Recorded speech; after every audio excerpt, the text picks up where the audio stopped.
예, 안녕하세요. 매일 말씀 묵상. 오늘 7월 12일 여호수아 16, 17장, 시편 148편, 에레미야 8장, 그리고 마태복음 22장의 말씀. 이 말씀을 통하여서 우리가 돌아설 수 있는, 곧 회개할 수 있는 기회를, 말씀을 통하여서 회개할 수 있는 기회를 얻을 수 있다. 저는 삶에서 가장 큰 축복, 신앙을 가지고 살아가는 삶에서 먼저 가장 기본적인 또 가장 큰 축복은 무엇인가? 바로 회개할 수 있다는 겁니다. 잘못을 깨닫고 돌아설 수 있고 고칠 수 있다.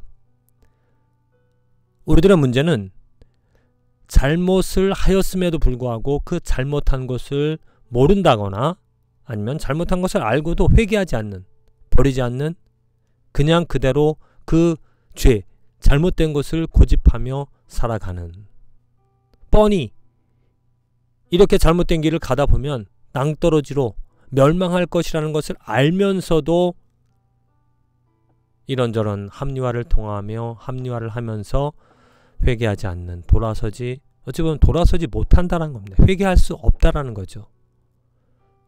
안타까운 삶입니다. 그런데 우리들은 하나님의 말씀으로 우리들의 마음을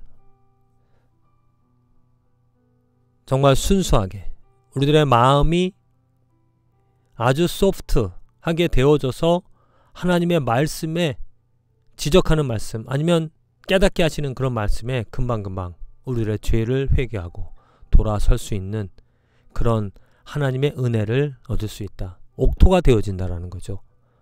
하나님의 말씀이 내 마음에 떨어질 때 그것을 아멘으로 받아들이고 그 말씀에 때로는 아픔을 줍니다. 때로는 채찍질을 합니다. 잘못한 것에 대하여서 그럴 때에도 감사합니다 하며 그 잘못된 것을, 그 그릇된 길에서 돌아설 수 있는 그런 은혜를 이 말씀을 통해서 우리가 얻을 수 있다.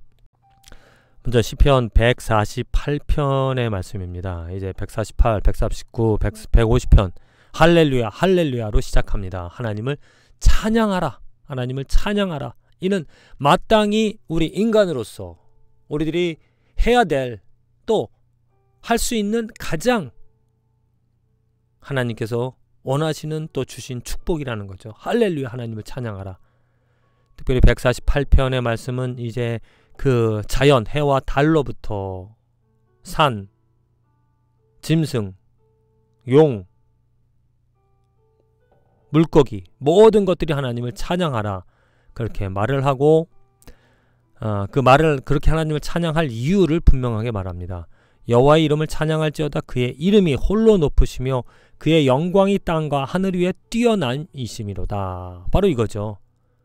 이것을 알아야 하나님의 영광, 하나님의 이름, 그것이 온 하늘, 온 땅에 충만하다. 가장 높다. 가장 오직 하나님의 영광만이 아름답기에 그것이 찬양받기에 합당하다. 이것이 이루어지는 삶이 구원 얻은 삶이고 구원 얻어가는 삶입니다. 우리들의 문제는 그 하나님의 영광을 보지 못한다. 그 하나님의 영광을 알지 못한다. 그래서 하나님 대신 눈에 보여지는, 또 내가 느낄 수 있는 나 자신, 이러한 것들을 높인다는 이야기는 그것을 사랑하며 그것을 좋아하며 그것에 소망 가지며 살아간다는 거잖아요. 진정 하나님께서 원하시는 것, 또 우리가 얻은 축복은 무엇이냐? 우리가 또 얻을 축복은 가장 존귀한, 가장 영광스러운 그 이름을, 그 하나님을 경배할 수 있는 삶이라는 겁니다. 이어서 여호수아서 16, 17장의 말씀입니다. 계속 그 이스라엘 백성들이 얻은 그 이스라엘 자손들의 그 기업들을 말하고 있습니다.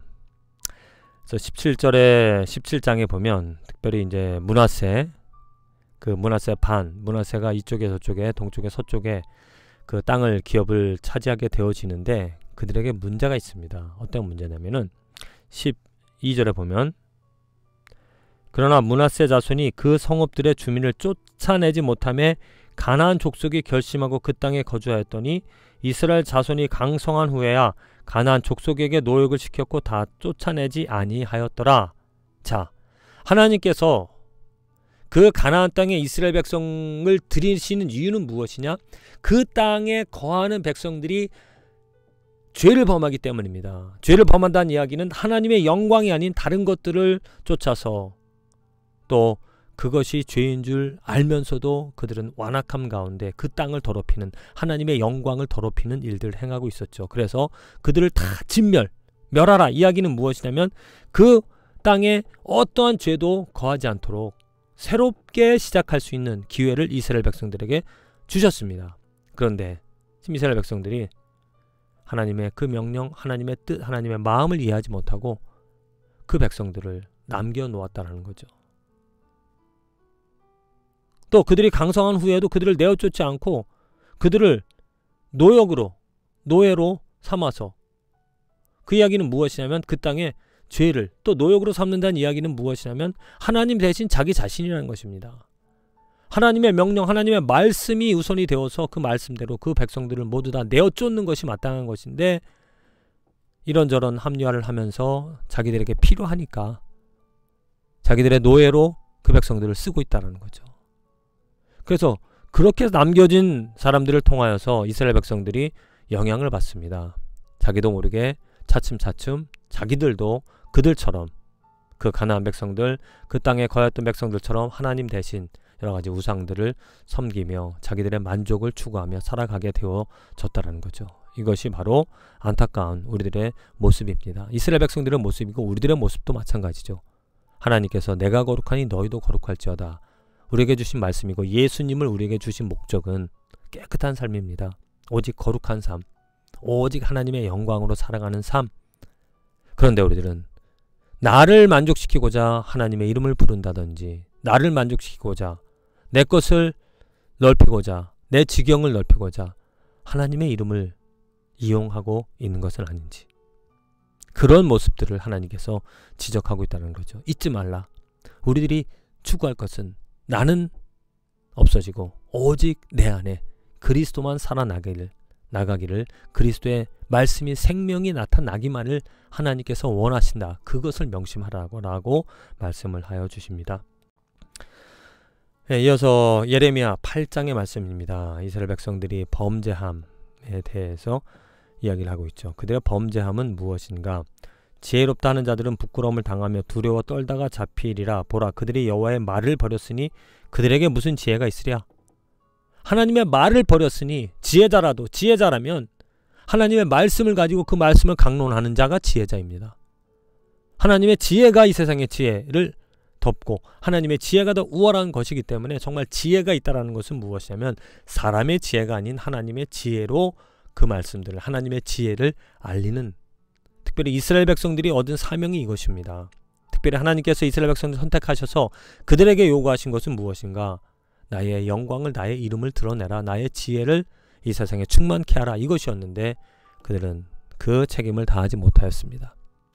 우리들에게도 오늘 이제 만인 제사장으로 하나님께서 우리를 부르시고 우리들에게 요구하시는 것이, 바라시는 것이, 원하시는 것이 무엇인가? 바로 하나님의 지혜, 하나님의 말씀을 가지고 그 말씀으로 하나님의 지혜를 얻어 하나님의 지혜가 선포되어지는, 사람의 지혜는 어느 정도 유익함이 있습니다. 사람의 지혜로 이런저런 눈에 보기 좋은 것들을 아름답게 만들어낼 수가 있습니다. 사람의 지혜로 교회를 많은 수로 또 부흥시킬 수도 있습니다. 하지만 사람의 지혜로 하는 것은 생명이 없죠. 하나님의 지혜로 소수이더라도 또 많은 수라도 하나님의 지혜로 행한다라면 그곳에 생명이 있고 그곳에 사랑이 있다는 거죠. 변화가 있습니다. 순간적인 변화가 아니라 영원히 사망에서, 죄에서 해방을 받는 그러한 놀라운 변화가 하나님의 말씀으로 지혜를 얻는 자에게 있어진다라는 겁니다. 마태복음 22장의 말씀입니다. 예수님께서 혼인잔치의 비유를, 또 가이사에게 세금을 바치는 것, 이 말씀을 통하여서 부활 논쟁, 대해서 사람의 지혜와 하나님의 지혜 분명히 다르다라는 것을 볼 수 있죠. 사람의 생각으로 예수님을 지적하고 예수님을 책망하고자 했습니다. 그러나 예수님은 그보다 더 뛰어난 하나님의 지혜를 가지셨기 때문에 그들을 부끄럽게 하셨다는 거죠. 예수께서 대답하여 이르시되 너희가 성경도 하나님의 능력도 알지 못하는 거로 오해하였도다. 지금 부활 논쟁에 대해서 장가를 많이 간 그 이스라엘 법에 의하여서 그 남편이 죽으면 그 자식들을 돌볼 책임이 있어서 형이 죽으면 동생이, 그러니까 그 형제들이 그 형의 아내를 아마 결혼해서 그 가문을 책임질 그런 그런 전통이 있었습니다. 그랬을 때 모두가 다 죽었을 때 천국에 이르렀을 때 누구가 진짜 남편이고 누가 진짜 아내냐, 이런 질문을 사람의 지혜, 사람의 생각 가운데 물었습니다. 그러나 예수님께서 그들을 책망하시면서 성경, 하나님의 말씀, 또 하나님의 능력도 알지 못한다, 이렇게 꾸짖으시는 것이죠. 그렇습니다. 우리들에게 필요한 것은 바로 이것입니다. 날마다 우리들이 회개한다는 것은 무엇이냐면 사람의 지혜로 살아가는 그런 나의 삶이 하나님의 지혜로 충만해지는 삶.